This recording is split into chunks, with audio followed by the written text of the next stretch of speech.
There's something uniquely painful about being ignored. It's not loud, it doesn't shout, it lingers in silence. A message left on read, a conversation you're not invited into, a room where your presence feels invisible. Most people react, they chase, they spiral, they wonder, what did I do wrong? But the Stoics, they pause, they observe, and then they choose their response. Not from emotion, but from clarity. Stoic philosophy teaches us that we don't control how others see us. We don't control their words, their attention, or their rejection. What we control is our own mind, our focus, our energy, and our dignity. And when someone ignores you, Stoicism doesn't tell you to beg for their attention, it teaches you to master your own. In this series, you'll discover 13 Stoic responses to being ignored, dismissed, or rejected. Each one is a step toward reclaiming your emotional independence. Each one a reminder that your peace is yours to protect. Let's begin with the most important shift of all. Part 1. Ignore them. The most unexpected power move you can make when someone ignores you is to ignore them right back. Not in bitterness, not in resentment, but in calm indifference. Because they expect your reaction. That's where they hold power, not in their silence, but in your need to break it. But when you give nothing, no chase, no explanation, no emotional leakage, you break that cycle instantly, and what you reclaim is priceless. Your time, your focus, your inner stillness. The Stoics would call this apatheia, freedom from being emotionally disturbed by things outside your control. And nothing is more outside your control than another person's attention. You don't need to analyze why they ignored you. You don't need closure. You don't need to earn a response. What you need is to return to your center. Because when you ignore them, something powerful happens. You take back the narrative. You no longer play the role of the one waiting, explaining, reacting. You become the one who observes and moves forward anyway. Let them wonder why you're so silent. Let them sit with their own withdrawal. You're too busy building, too focused on your inner peace to be disturbed by shallow games. You've shifted your attention to something stronger, and that shift is the beginning of freedom. Part 2. Don't react emotionally. When you feel ignored, the first thing that stirs inside you isn't logic, it's emotion. Frustration, hurt, insecurity, even anger. And it makes sense. You're human.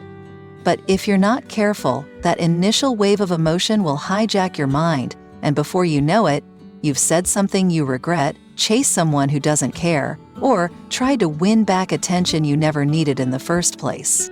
The Stoics understood this trap well. Epictetus reminded us that it's not what happens to you, but how you react to it that matters. And this truth applies most when rejection whispers, not when it shouts. When someone ghosts you, overlooks you, excludes you, your most powerful move is to pause, breathe, and choose your next step deliberately. Because reacting emotionally is exactly what they expect. It confirms their control. It tells them, you still have access to my peace. But when you don't flinch, when you don't chase, when you don't lash out or beg for clarity, you shift everything. You remove the drama from their silence. You remove their ability to shape your emotional world, and in doing so, you reveal something rare, emotional discipline. And that's magnetic. That's power. You're not avoiding your feelings, you're training them. You're turning that emotional spike into presence, into awareness, into grounded stillness.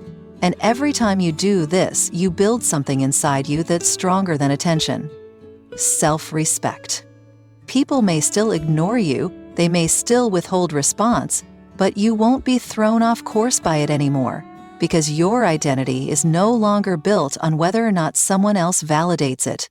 Your worth doesn't tremble when a message goes unanswered. So the next time silence stings, let it sting, and then let it pass. Don't chase closure. Don't erupt. Don't perform. Just sit in the discomfort and outlast it. Because every time you resist the urge to react emotionally, you become the version of yourself they no longer know how to shake. And that version, that's the one they'll never be able to control again. Part 3. Remove them from your mind.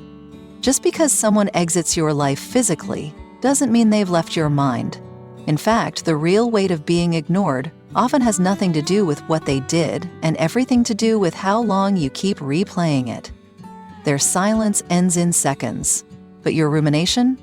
That can last for days, weeks, even years. And the Stoics knew this trap all too well. What torments us most is not the absence of people, but our refusal to let go of the mental space we've assigned them. The thoughts we rehearse, the imaginary conversations, the endless analysis of what they meant, why they changed, how it felt. Marcus Aurelius said, "You have power over your mind, not outside events. Realize this and you will find strength. Because the people who ignore you can't actually hurt you unless you let them live rent-free in your attention. You don't owe your mind to someone who doesn't even offer you their words. Every moment you think about them, wondering what they're doing, how they see you, why they've gone silent, is a moment you've handed them power they haven't earned. Power they wouldn't give you if the roles were reversed. So remove them, not with hate, not with drama, but with discipline. Remove the loop of overthinking. Remove the story where you're still waiting.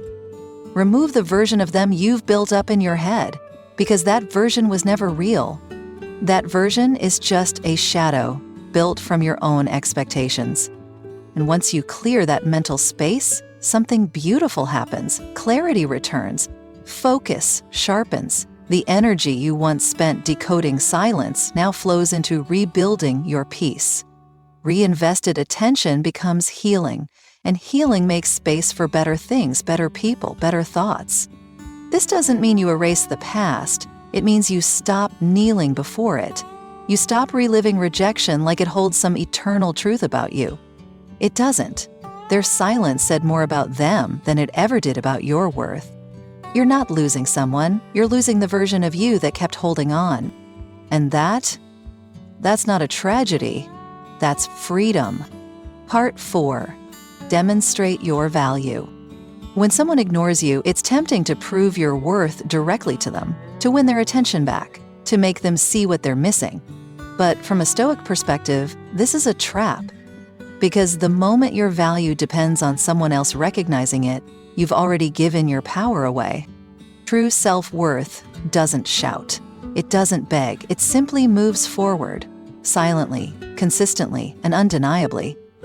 You don't demonstrate your value by explaining who you are.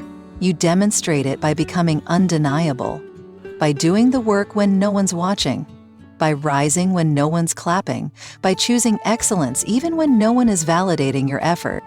Marcus Aurelius didn't write meditations to impress anyone. He wrote it to discipline himself. He lived with intention, not for applause, but for integrity. And that's the Stoic path, quiet greatness grounded in principle, not performance. So if someone overlooks you, don't try to convince them you matter. Don't try to reclaim their attention, just get back to building. Improve your craft, nurture your peace, elevate your presence. Not out of spite, but out of truth. Because when you're focused on becoming, you have no time to seek approval from those who failed to see your worth in the first place. And here's what always happens. At some point, the very people who dismissed you will circle back. Not because you chased them, but because your growth made noise in the silence. Your results echoed where your voice didn't. Your presence became too steady, too focused, too powerful to ignore. By then, though, you won't need their recognition. You'll already know who you are, and that is the ultimate demonstration of value. Becoming so aligned with your own path that whether they come back or not, you stay grounded. So don't waste energy on proving, use it to evolve. Let your life speak. Part 5. Cut off contact. There comes a point in every Stoic journey when the wisest move is also the hardest. Cutting off contact. Not out of hatred, not to punish, but because the weight of certain connections costs more than they're worth. And when someone repeatedly ignores, disrespects, or minimizes you, the most respectful thing you can do is walk away. Quietly, cleanly, completely. Many people mistake this for weakness. They'll say you're being cold, dramatic, too sensitive. But let's be clear. Removing yourself from cycles of emotional starvation is not weakness. It's wisdom. It's recognizing that your peace is not negotiable, that your time is sacred, that access to your energy is a privilege, not an entitlement. Epictetus said, "Avoid fraternizing with people whose values conflict with your own, because if you continue to surround yourself with people who drain you, you'll never have the clarity to become who you're meant to be. You'll always be reacting, adjusting, shrinking, just to stay tolerable to people who were never ready for your expansion in the first place." Cutting off contact isn't about teaching them a lesson. It's about protecting the lesson you've already learned, that being ignored is not an invitation to try harder. It's a signal to release. And when you cut the cord, you allow space for stillness to return, for dignity to settle, for growth to accelerate. You may miss them at first, you may doubt yourself, but in time, you'll see it for what it was, not abandonment, but alignment.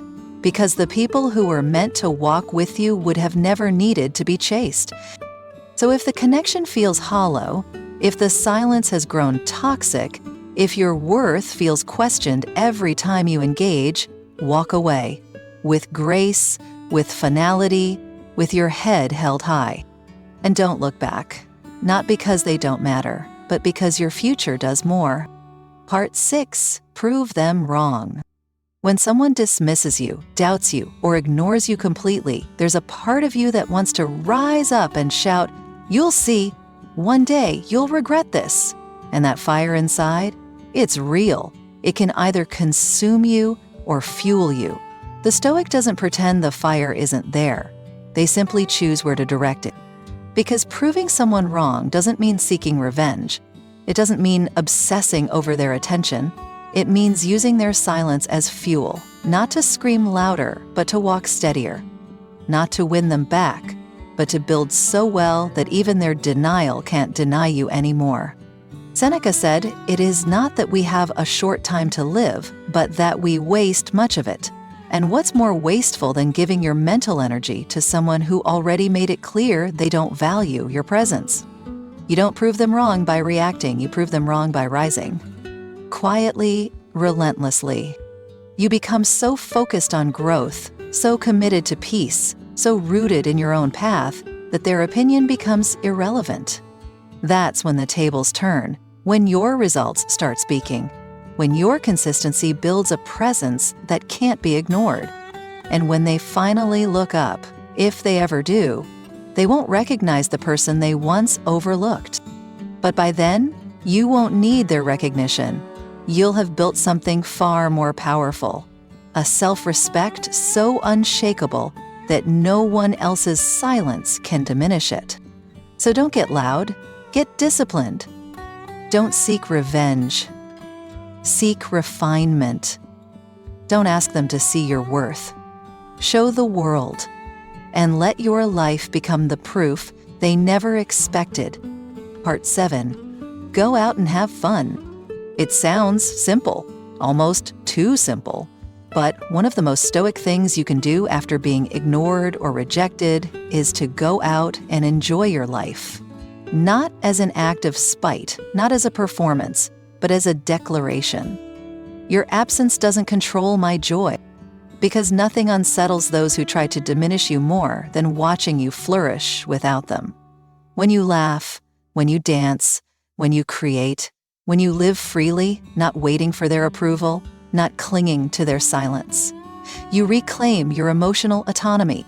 Most people believe that happiness has to be earned through others, that you can only feel alive when someone invites you back in. But that's a lie. Stoicism teaches us that joy is found in alignment, not in applause. And alignment happens when your actions reflect your values, not your wounds. So go out and have fun. Be around people who see you. Eat the food you love. Walk under the sky that still welcomes you. Read a book, make something, move your body, watch the sun rise, and remember, this world is still spinning and you are still here. Because when you place your happiness in someone else's hands, you will always be at their mercy. But when you reclaim it, when you let yourself feel good without their validation, you break free. You prove that your life belongs to you, not to the people who couldn't appreciate it. And no, this isn't about faking happiness. It's about choosing presence. It's about stepping outside your mind long enough to realize that your story is bigger than a few unanswered texts or cold glances, that your spirit wasn't built to sit in a waiting room of someone else's silence. So go out, and don't do it to make them regret leaving. Do it because you stayed. Part 8. Build your social status. When someone ignores you, one of the most common temptations is to retreat, to shrink, to disappear into your own thoughts and silence. But a Stoic doesn't shrink. A Stoic stands taller, not to be seen, but to stay grounded. And one of the most powerful, silent responses to being overlooked is to elevate yourself until overlooking you becomes impossible. Not out of pride, not to make a statement, but because growth is not a reaction, it's a responsibility. Building your social status doesn't mean becoming flashy or loud. It means becoming so competent, so consistent, so centered that people naturally begin to take notice. Not because you're seeking attention, but because your presence becomes too valuable to ignore. Marcus Aurelius led not by demanding recognition, but by embodying it. His discipline spoke, his humility carried weight. His character echoed through action, not self-promotion. And that's the blueprint. You don't have to chase status. You create it by building something real. Skills, networks, discipline, clarity. Every time you read, you rise. Every time you master something hard, you rise. Every time you show up with integrity, even when no one's watching, you rise. And yes, eventually, the people who dismissed you will hear about you, not because you told them, but because value echoes, excellence carries. And even in a world that's too busy to notice your silence, the noise of your results will speak loud enough. So keep building, improve how you communicate, how you lead, how you show up in every room. Become someone who doesn't need to be introduced because your name arrives before you do. You don't need revenge, you need refinement. And if your presence ever makes them uncomfortable, let it. You didn't come this far just to be tolerable. You came to become undeniable. Part 9. Act as if they don't exist. There is a moment, somewhere beyond anger, beyond sadness, beyond overthinking, when you simply stop giving your energy to people who don't deserve it. You don't announce it. You don't make a scene. You just live like they're no longer in the frame. Not out of bitterness, but out of clarity. Because eventually, the most stoic thing you can do is act as if they don't exist. That doesn't mean pretending. It means prioritizing your thoughts, your focus, your time. Stoicism isn't about becoming numb. It's about becoming selective. It's choosing what gets space in your mental world. And when someone repeatedly disrespects your value, the most honest response isn't confrontation, it's complete detachment. Epictetus taught that it's not the thing itself that disturbs us, but our judgment of it. And when someone ignores you, the real damage doesn't come from their silence. It comes from your obsession with their presence. So remove it, not by force, but by indifference, by pouring your attention into something better, something that grows you, something real. When you act as if they don't exist, you're not denying their humanity. You're just refusing to make them central in your story. You're no longer orbiting around their reactions. You're no longer waiting for a sign that they care. You're walking your own path, and whether or not they're watching no longer matters. And something shifts when you do this. Your posture changes, your energy clears. You become harder to reach, not because you're hiding, but because you're healed. You become unshakable. Because someone who truly doesn't exist in your mind can no longer control your emotions. You don't have to tell them you've moved on. Your peace will say everything. Part 10. Give them the silent treatment. Silence is misunderstood. To many, it feels like weakness, like you're surrendering, like you've got nothing to say. But in Stoic philosophy, silence is never empty. It's never passive. It's power in its purest form, and when used with intention, it becomes your greatest defense against manipulation, ego games, and emotional chaos. Giving someone the silent treatment, true silence, not weaponized avoidance, is not about hurting them. It's about healing you. It's about withdrawing your energy from people who've proven they don't value it. It's choosing not to explain, not to defend, not to plead, because explanation is for those who are listening, and if they're not listening, your words are wasted. Marcus Aurelius said, "Waste no more time arguing what a good man should be one." In the same spirit, waste no more time convincing someone to treat you better. Just treat yourself better, and let the silence say what words can't. When you stop speaking to those who dismiss you, you break the cycle of emotional dependency. You stop giving them something to push against. You remove the drama. You create space for clarity. And that silence, it echoes. Not to make them regret, but to make you remember who you are without their noise in your ears. Some will interpret your silence as pettiness. Let them. Some will try to bait you back into chaos. Stay still. Some will finally notice what they took for granted. By then, you'll be too at peace to care. Because the silent treatment isn't about punishment. It's about protection. You're no longer reacting, you're redirecting. And the space your silence creates is sacred. Fill it with presence, not explanation. You don't need closure, you don't need to be understood. You just need to be whole. And sometimes, the loudest way to reclaim your worth is to say nothing at all. Part 11. Don't beg for attention. There is a quiet desperation that creeps in when you feel unseen. It starts as a question, why are they pulling away? Then it becomes a pattern. You text more, you try harder, you wait longer, and slowly, without realizing it, your self-worth starts hitching itself to their response. That's when you've crossed the line. You're no longer seeking connection, you're begging for attention. The Stoic path demands more. It demands that you recognize this hunger before it consumes you. Because attention that must be begged for is never real. It's conditional, it's shallow, and it keeps you performing, not living. Seneca once said, "A gem cannot be polished without friction, nor a man perfected without trials." And one of those trials is learning how to sit in the silence without rushing to fill it with validation, to let someone's disinterest be what it is, and not let it distort your self-respect. You don't need to double text. You don't need to prove your worth by being hard to ignore. You don't need to keep showing up for people who only open the door when it's convenient. That's not strength. That's emotional captivity. A Stoic walks away not because they're cold, but because they've reclaimed their dignity. They understand that the need for attention is natural, but chasing it from the wrong source is self-betrayal. You want to be seen? Start by seeing yourself clearly.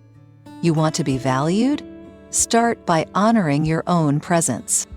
The moment you stop begging for attention is the moment you begin walking in alignment. You return to your center. You remember that presence is not something to be earned, it's something to be shared. And if someone refuses to receive it with care, that's their loss, not your flaw. Let them look away. You've already turned inward. Part 12.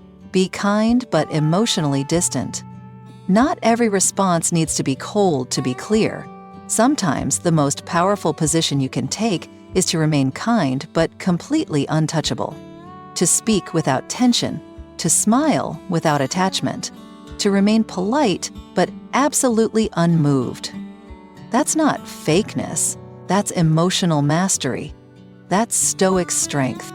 Because kindness without boundaries becomes self-destruction, and distance without warmth becomes bitterness. But when you combine both, kindness with clarity, presence with detachment, you become unshakable. You stop bleeding energy into people who treat your emotions like entertainment. Marcus Aurelius once wrote, "The best revenge is not to be like your enemy." So don't let someone else's indifference harden you. Let it refine you. Let it teach you how to care without clinging, how to give without giving yourself away. You can answer a message without craving a reply. You can show up with grace and still walk away in silence. You can love people deeply without letting them rearrange your identity. This is what it means to protect your peace. You stop needing emotional returns from people who've already shown you they don't know how to offer them. And you start living from a place where your kindness is a reflection of who you are, not a request for connection. People may not understand it. They may say you've become distant. Let them. They don't know how much energy it took for you to stay grounded, how many times you chose peace over reaction, how many storms you weathered just to stand here, calm and whole. So, be kind. Smile. Speak gently. But guard your emotional space like your life depends on it, because, in many ways, it does. You're not obligated to open the door to everyone who knocks. Some people deserve a wave from the window, and nothing more. Part 13. Don't reveal your struggle. Some battles are meant to be seen. Others are meant to be carried in silence. When someone hurts you, when they walk away, when they ignore your presence like you never mattered, it's tempting to show them what they did to you, to post it, to speak it, to let them know, "You got to me." But Stoicism teaches a different kind of dignity, one that doesn't need an audience to endure, one that knows pain is not weakness, but broadcasting it. Seeking sympathy from those who dismissed you, that's where your power begins to leak. Marcus Aurelius faced betrayal, loss, and pressure most of us can't fathom. Yet his writings weren't filled with blame. They were filled with discipline, with inward reflection, with reminders that no matter what happened externally, he still controlled how he carried himself. So carry yourself with quiet strength. You don't need to prove that you're hurting. You don't need to post your sadness to be validated. You don't need them to see your tears to make your feelings real. Your struggle is real, and you can honor it without handing it to the very people who created it. Let them believe you're fine. Let them think they didn't shake you. That illusion is your protection. It keeps your healing sacred. It shields your becoming from interruption. Because one day they might look at you, calm, focused, thriving, and wonder how you did it. And you'll know. It's because you didn't waste your energy showing them the damage. You used that energy to rebuild. So suffer if you must, but suffer with silence, with grace, with inner fire. Your scars don't need to scream. They shine on their own. And the moment you no longer need your pain to be seen is the moment you become truly free. Thank you for walking through this journey with me. If you've made it this far, I know one thing about you. You're not just looking for comfort. You're looking for clarity. You're not here to escape pain. You're here to understand it, to rise above it, and to turn it into quiet strength. You didn't listen to this because you're broken. You listened because you're building something stronger than the silence others left behind.